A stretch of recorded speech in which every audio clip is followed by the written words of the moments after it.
শ্ৰী শ্ৰী মায়ামৰা পুৰণি মটীয়া নামঘৰত আজি অনুষ্ঠিত হয় কৈৱৰ্ত সম্প্ৰদায়ৰ মাজত শৰণ প্ৰক্ৰিয়া। 100 বছৰীয়া যোৰহাট পাখিমাৰী গাঁৱৰ নামঘৰ চৌহদত এই শৰণ দান কৰে শ্ৰী শ্ৰী বিবেকানন্দ গোস্বামী প্ৰভুৱে। এই অনুষ্ঠানত 10 যোৰা পুৰুষ আৰু 3 গৰাকী মহিলাই শৰণ লয়। উদ্যোক্তাই সমূহ পাখিমাৰী কৈৱৰ্ত সম্প্ৰদায়ৰ ৰাইজক ধন্যবাদ আৰু ওলগ জনাই সকলোৰে সহযোগত এই মহান অনুষ্ঠানভাগী সাফল্যমণ্ডিত হোৱাত সহায় কৰে।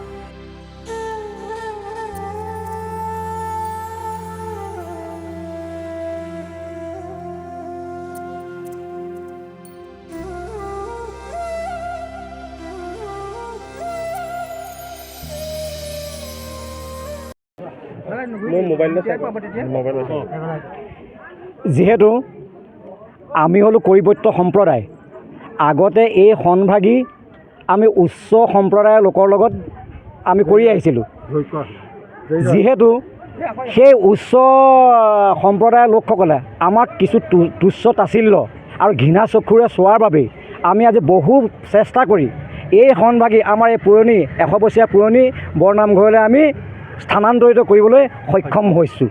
গতিকে ইয়াত অকল 2জন বা 3জনে অৰিহণা নাই, সমূহ গাঁৱৰ ভকত বৈষ্ণৱ তথা যুৱক যুৱতী সকলোৰে ইয়াত অৰিহণা আছে আৰু সকলোৱে চেষ্টাৰ বলত আজি এই শেষ পৰ্যায়ত অনুষ্ঠিত কৰিবলৈ গৈ আছোঁ। আৰু শেষত আপোনালোকৰ চেনেলৰ জৰিয়তে আমাৰ সমূহ কৈৱৰ্ত সম্প্ৰদায়ক এটা বিশেষ অনুৰোধ জনাইছোঁ, যি লোকে আমাৰ সম্প্ৰদায়টো তুচ্ছ তাচ্ছিল্য কৰে তেওঁলোকক উচিতভাৱে প্ৰত্যুত্তৰ দিবৰ কাৰণে আমি সমূহ কৈৱৰ্ত ৰাইজক একত্ৰিত হ'বৰ বাবে বিনম্ৰভাৱে সেৱা জনাইছোঁ।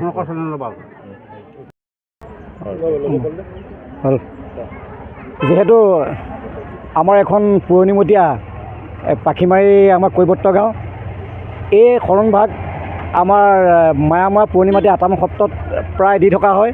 কিন্তু এই নামঘৰভাগ হ'ল আমাৰ 100 বছৰ পুৰণি নামঘৰ। এই নামঘৰভাগিক আমি এই সন্ভাগ আনিবৰ কাৰণে আজি বহু বছৰৰ পৰা চেষ্টা কৰি আছিলোঁ।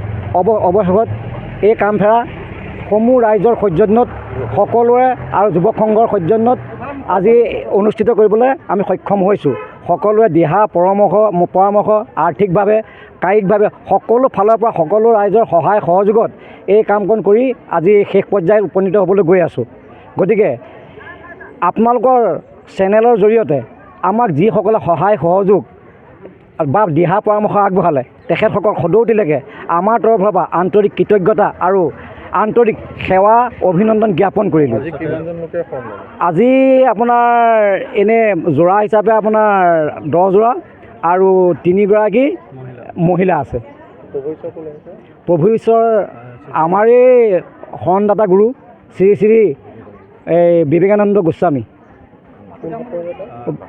বাসুদেৱানন্দ গোস্বামী, আটাপাম সত্ৰ শৰণভাগী মানে আমাৰ হৈয়ে থাকিব। আমাৰ শৰণভাগী সংবাদ মাধ্যমৰ সমূহ বন্ধুবৰ্গলৈ আমি ধন্যবাদ জ্ঞাপন কৰিছোঁ। আমাৰ পাখিমাৰী বৰনামঘৰৰ তৰফৰ পৰা আমাৰ এই বছৰ প্ৰথম পদক্ষেপ হিচাপে আমাৰ শৰণভাগী অনুষ্ঠিত কৰা হৈছে পাখিমাৰী বৰনামঘৰত।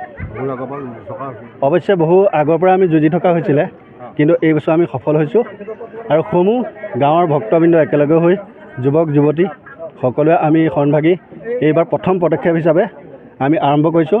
অনাগত দিনতো আমি এনেদৰে আগবাঢ়ি যাম সকলো একত্ৰিত হৈ। এই ক্ষেত্ৰত আপোনালোক সংবাদ মাধ্যমক আমি আন্তৰিক ধন্যবাদ জনাইছোঁ।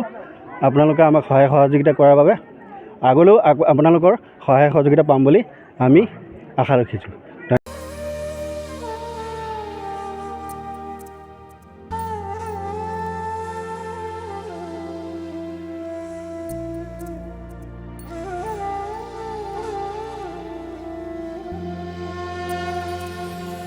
News desk report, democratic Assam.